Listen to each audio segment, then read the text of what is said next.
I knew I was tempting fate as soon as I opened my mouth at the end of the last episode. We'll get to that in a minute. We are struggling to keep our team together as we hit the end of the month of July. Adalberto has turned in a transfer request because we blocked a potential transfer to Arsenal. I didn't even realize he was interested in going there until days later. We've fielded multiple loan offers for Sebastião, and we are, to be honest with you, starting to pare down the squad a little bit. One of the issues with being in Brazil is you can have such a large bench that we are keeping around a bunch of players that we are really not playing. Meanwhile, Napoli has come in. I think Parthenope is Napoli. They have come in with a monster offer for an 18-year-old midfielder, Jesus Quiroz, not even on our team. He's at Red Bull Bragantino right now on loan, but he seems to be developing into quite a nice defensive midfielder. We already lost one earlier this year, and we've got to contend with Beto, and we've got to contend with João, and everybody else. So maybe this guy could be the future, the Chilean 18-year-old, if we can keep him around. But one of the casualties of that paring down is Luis Roberto. The 20-year-old had seen very little action with us this year, only making 2 appearances in the Copa do Brasil. He's been on the bench for most of our season, but just sadly, he really doesn't figure into the plans. He just has not gotten into our pecking order, especially with the emergence of Leo. And of course, Adalberto is in there. Lionel Torqueta is in there. Osvaldo Pereira could have been in there. He's 6th on the depth chart for the attacking midfield position. He's barely been able to play in the right midfielder position. So we felt that it was time to just cut bait, at least for the rest of the year. Oh, that Adalberto deal was for $12.25 million. Active interest right now from Arsenal, Manchester United, Atalanta, Inter Milan, and Porto. The big clubs are coming after our guys, and that means that we do have something special, and I want to keep them here for as long as possible because I don't want to keep side railing our own success just because the players want to go to bigger clubs. We aren't going to need to travel far for today's matches. We are taking on Vasco da Gama, currently sitting just above us on the Série A table. So it's a Brazil matchup in this second round of the Copa Sudamericana. But remember how excited I was after winning 6 matches in a row? Yep, bit myself in the butt. 1-1 draws away at Internacional, away at Regatas, and a 2-1 loss against Cuiabá, the team that we beat 3-0 at home earlier in the season. This one, a lot of shots just missing, hitting the woodwork, weak shots to the goalkeeper. We had our opportunities. We could have done something in this match. But like I said so many times before, you open your mouth while playing Football Manager, and Football Manager is going to do everything it can. I don't know how it knows, it just does. Maybe it's because I got a microphone in front of me. But you open your mouth and Football Manager proves you wrong. We are also getting offers on Rodolfo Souza Silva. Now, this is a player that came up. Remember, he was the backup to JP. We let JP go to allow Souza Silva to step into that role, and he has developed very nicely. Tends to pick up yellow cards, currently unhappy because he wants to move on because there's interest in him. He's only 22 years old. We do have players we can play behind him. I just not sure that I want to. His fickle personality is becoming a problem, and he does not enjoy big matches. So maybe I do take an offer if I get another one. Haven't yet. Really wasn't planning on making this a transfer special, but offers have come in from multiple clubs now for Adalberto. Arsenal, Atalanta, and Inter Milan. 11 million, 12.75 million, 13.25 million, and Manchester United is still interested. So is Porto. We're going to have decisions to make. I mean, as we look at these offers for Adalberto, none of them appear to be, oh my God, Inter is just flat out 13.25 million. I hate to do it. I've got to take that offer. I'm rejecting these other ones because there are installments involved. Maybe we can start a bidding war. We don't need the money, but I don't want to ruin the entire team chemistry just because of one, maybe two players. But these are the players I want to build around. That's what makes this kind of save so difficult. And now Strasbourg is in for Ivanzinho, 9.7 million. Again, a big chunk of that in installments. The good news is Ivanzinho does not want to join Strasbourg, so I can say no with a clean conscience. Another out, this one's a loan deal for 18-year-old Cameroon U20 international Serge Idoa. He's a left winger and a decent player, but not quite up to our standards yet. He's been playing with our reserves and our U20. Scored a couple of goals here and there. He does have 4 appearances at the U20 Africa Cup of Nations this year. I don't know how much potential he has left, but we'll see what happens. He's going to spend the rest of the year at Floresta, and we'll be able to reevaluate when his loan is done. All right, no more talk of transfers. We are home for the first leg against Vasco da Gama, and it's going to be Zhao in goal. Ivanzinho, João Enrique, Canella, and Zorzanon as our back 4. Because he is unhappy, we got a bid in from Southampton. We negotiated it. Southampton walked away, so Sousa Silva is a little ticked off, so he's going to be on the bench. It's going to be Eric and Edson Jose in the midfield, Rodriguez and Leao on the wings, Leonardo at the 10, and Arisvaldo Pereira up front. Now, Ivanzinho's back up because we got an offer for him as well. Velasquez is there. He's coming back from an injury, has passed the fitness test. Hopefully, he will be fine, and hopefully, we don't need him in this match. 64 degrees at kickoff at Novelli Junior, which I'm not that familiar with the climate of South America, but I'm assuming that for early August, that's still a little on the chillier side. Although, if the seasons are swapped, is August like March or May? Not 100% sure. Answers in the comments, but we are ready to kick off. We are in the dark kits. Edson Jose starting things off. Rodriguez feeding it up the left wing as we start off this match on the front foot. One other match going on. It's Newell's Old Boys on the road taking on Velez. We'll keep an eye on that match as we continue. I'm not sure if that is... I never look at the trees. One, because I'm not sure if they are fixed and how they work in FM26. But I like to think that the matchups are not predetermined and that draws are actually draws. Bruninho into the box, puts it in the middle, nice block, and Zorzanon's just going to put that out into the stands. It will be a corner kick, but nothing comes of that. Vasco da Gama, as I mentioned, coming into this one, they are in 7th place right now in Serie A. We are in 8th. Now, it's a very tight table. I think we're only maybe 7 points out of the relegation places. That is how compact things are, basically from 4th on down. Now, the one thing to keep in mind, Bruninho scores and puts Vasco da Gama ahead on the road. That's not good, my friends. That is not good. We have like 4 games in hand over everybody else around us, so I'm not ultra concerned.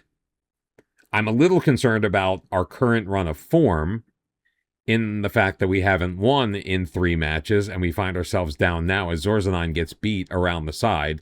But ensuing kickoff, can we get one back quickly? Rodriguez putting it around the side. Edson Jose deep, circles it back into the middle. Pereira, his shot is blocked. And here comes Vasco da Gama the other way. Llanos near side looking for Lulinha, but it goes away from him and out into touch. Just the single shot on goal for us so far. And we've played more than 30 minutes in this match. So we're going to fire the team up because for some reason, we just did not come ready to play this match. Not in the way we have been. Leo taken down. He was in the box. He was out of the box. João Enrique drops it back. Rodriguez with a shot. Canella will tip it home. And Canella with the goal. That's his second with his foot that we've seen in one of these episodes. And we are back even at 1. great set piece. Manuel Rodriguez with the shot from range. It took a deflection, and I guess I saw it wrong the last time, but the first time, I should say, Canella ended up heading it home. But heading into the half, tied 1-1, finally gaining a little bit of the momentum. I think the shout worked. Done well so far. Unlucky. Remember, you're here for the fans. And then we'll give the I have faith, go prove yourself, and go make a difference. Beautiful. 45 minutes into this, and we are tied 1-1. I would really love to go into the away leg next week against Vasco da Gama on the road, up on aggregate. I don't want to have to rely on winning that road match definitively. I mean, I'll do what we have to do, and we have done that before. Leo is not having the greatest game, although he did win the foul, or he drew the foul that led to our goal, but he's on a 6.1, so I think we need to do something about that. So Leonel Torqueta is going to come in. Eric also not playing very well. Beto has done a pretty good job coming in off of the bench. We'll just make those 2 changes here just past the hour mark. We've managed to rattle off 11 shots, only hitting the target 3 times. We are leading in XG, which I guess is good. We've also given up 7 corners, and we've ceded a ton of possession.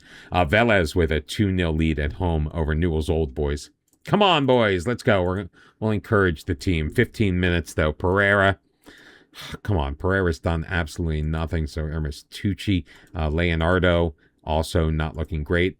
Edelberto, prove that you are worth millions and millions and millions of dollars. I think we are right now in the bidding war. I promised no transfer talk, but we are, I believe, at 14.5 million to Manchester United is the leading bid at the moment. Hopefully we'll get in a few more, because if we're going to sell a player that I really, really fancy and favor, then we're going to need to be paid for it, to be perfectly honest with you. Not the best effort there from Vasco da Gama, and I think that barring anything weird going on here in the latter stages of the second half and the 3 minutes of injury time, it's over. So it's 1-1. We are going to head to Vasco da Gama for the second leg, and it's going to be a whole new tie, so winner takes all in the next match. Did have a match in between, which we'll get to in a second, and thank God Quiroz only wants to go to Atalanta, because Juve have come in 17.25 million for an incentive-laden offer. I think I need to recall him from his loan and start playing him for us. In that match, we absolutely throttled Bahia, but Rodolfo Souza Silva scored his first goal of the season, almost named man of the match. He would have been absolutely insufferable. Also goals from Leonardo, Edson Jose. Took a bunch of guys off at halftime with the 3-0 lead. Arisvaldo Pereira scored, and Edelberto with the assist. So another bit of productivity that we're going to miss when we are actually forced to sell him. Did I just say if? Because if I did, I meant when. He has agreed to a $14.5 million transfer to Manchester United. Yet another one of our young, talented offensive players going to Man U. I'm sure he'll get just as much game time as Marcus Antonio did. 3 matches in like 3 years. I'm still steamed about that one. Now, his move has been delayed because of work permit issues, which is not abnormal with the Premier League. So hopefully this one doesn't go through before our second leg against Vasco da Gama. Why did I say anything? Edelberto got his work permit. We don't play the match until tomorrow. He is signed for $14.5 million. He's off to Manchester. No, he's not. I delayed it.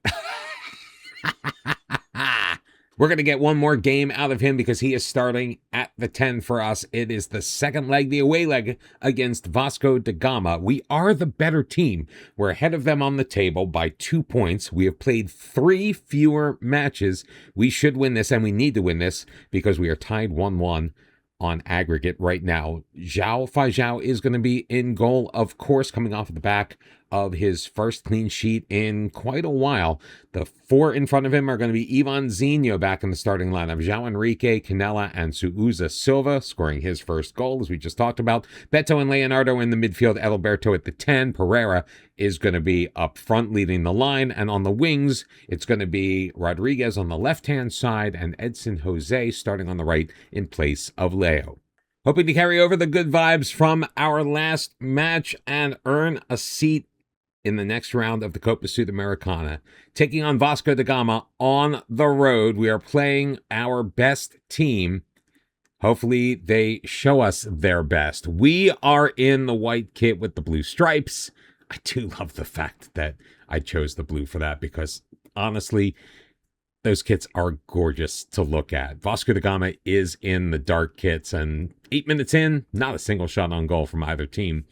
And in fact, nothing spectacular going on in any way, shape, or form, which I fear favors Vasco da Gama, because we are the kind of team that needs to get out in front early and often, because we do tend to not make mistakes, but we tend to hit lulls where just nothing really goes our way. So naturally, the first highlight belongs to Vasco da Gama, but Alberto stepping in front of it, feeding Pereira in space, one-on-one with the keeper. He beats him and takes the 1-0 lead for Ituano, 2-1 on aggregate.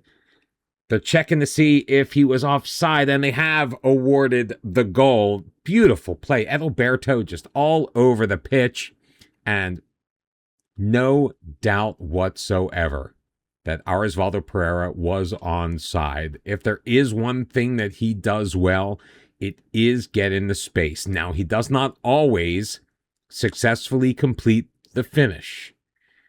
More often than not, yes. But there have been some times where we have been left incredibly frustrated by Osvaldo Pereira.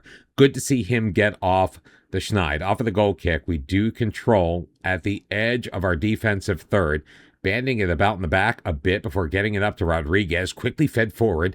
Leonardo deep into the middle. Osvaldo Pereira, he's got himself a brace. It's 2-0 on the night, and a perfect start for Ituano in this one. I couldn't have written this better myself, and it was Vinicius Jr. again popping the ball into the empty space behind the defensive line, allowing Leonardo to get in there. The cross got a little help there from Amarildo, got his foot on it and directed it straight into the path of Osvaldo Pereira, who has a brace, and he's been inconsistent. He is our top goal scorer. Without a shadow of a doubt, that was his 16th goal on the season, but they've been coming in spurts. Luckily that spigot has decided to open up today, because I do love progressing through these continental competitions, not just for the glory, but, and it's weird to say it here as we're playing Vasco da Gama, a team in our league that we see twice a year anyway, but it's good to see new teams, new places. It kind of breaks up the monotony because you're not really seeing a ton of new players from our side, at least. Now, each and every year there may be a couple that come up, but you know, a lot of these guys have Manuel Rodriguez, Edson Jose, Beto, Leonardo, even though it's only been 2 years, Vinicius Jr, Canella. Canella has been here, it feels like forever. He's only like 23 years old. Souza Silva has been around the club for quite a long time. So you're used to the players. Edson Jose not having a good match out on that right-hand side. So we are going to bring in Lionel Turqueta in his place. I mean, we still have 20 minutes to go. I don't think that this is completely done and dusted. So let's just make the one change for right now. I'm actually content to have the squad stay out there for as long as possible, unless maybe make the change with Vinicius Jr. He is on the yellow card, and we don't want to lose him if we are successful in moving on. Let's get Garrison some playing time. We've usually been using him as like a third choice on the right-hand side, but he can play on the left as well. And with both Ivanzinho and Sousa Silva garnering a ton of interest, getting more minutes into Gerson's legs is not a bad thing. Adalberto lining up over the free kick. We'll leave it for Gerson, gives it back. Adalberto deep, circles around, still with it. Dropped for Enrique. Gerson, corner of the box. João Enrique, challenged, but he'll get it over to Canella. Flip to the near side. Sousa Silva into the box. Torqueta, what a first touch. Absolutely brilliant. Lionel Torqueta picking up the goal to make it 3-0 on the night. 4-1 on aggregate. His 10th goal in all competitions. And this was a thing of beauty. Let's watch this again. This touch to get around the defender, to give himself a lane. I think Pedro Marisco could have done a little bit better with that. Now Rodriguez is feeling a little gassed. So Fabiano Jaeger hasn't seen a ton of playing time. So let's give him a couple of minutes here on the left wing. But it really is elementary. And considering it was such a cagey affair in the first leg on our turf, for us to go on the road and put in this solid of a performance against Vasco da Gama in such an important competition, I really think that this is a special year for Ituano. I hope that by saying so, I'm not proved wrong. Lucas Resende able to sneak it past João Feijão at the death, literally 93 minutes plus of a 93-minute match. And it does count. Now okay, he is onside. Some of these, there was one in an earlier match that I played off camera where the guy was very clearly offside. They drew the line. You could see the line where the offensive player was, showing he was offside, and they awarded it anyway. But that's not what this is about. We gave up a late goal. That was disappointing. I really wanted back-to-back clean sheets for Feijão, but I will take a 3-0 win. 4-2 on aggregate. We're moving on. And sometimes you got to be careful what you wish for, because we have drawn Boca Juniors in the quarterfinals of the Copa Sudamericana. Guess what we're doing next episode, kids? That's right. And we only have one league game before that takes place. So we're going to bring you both legs of the Boca Juniors tie in the quarterfinals of the Copa Sudamericana. We're going to play the 3 matches in between in the league off camera. One of those at home against Vasco da Gama, maybe looking for a little revenge after we just took them apart on their home pitch. So another massive episode coming up next time. I hope you're here for that. I will see you then. Until then, my friends, bye-bye.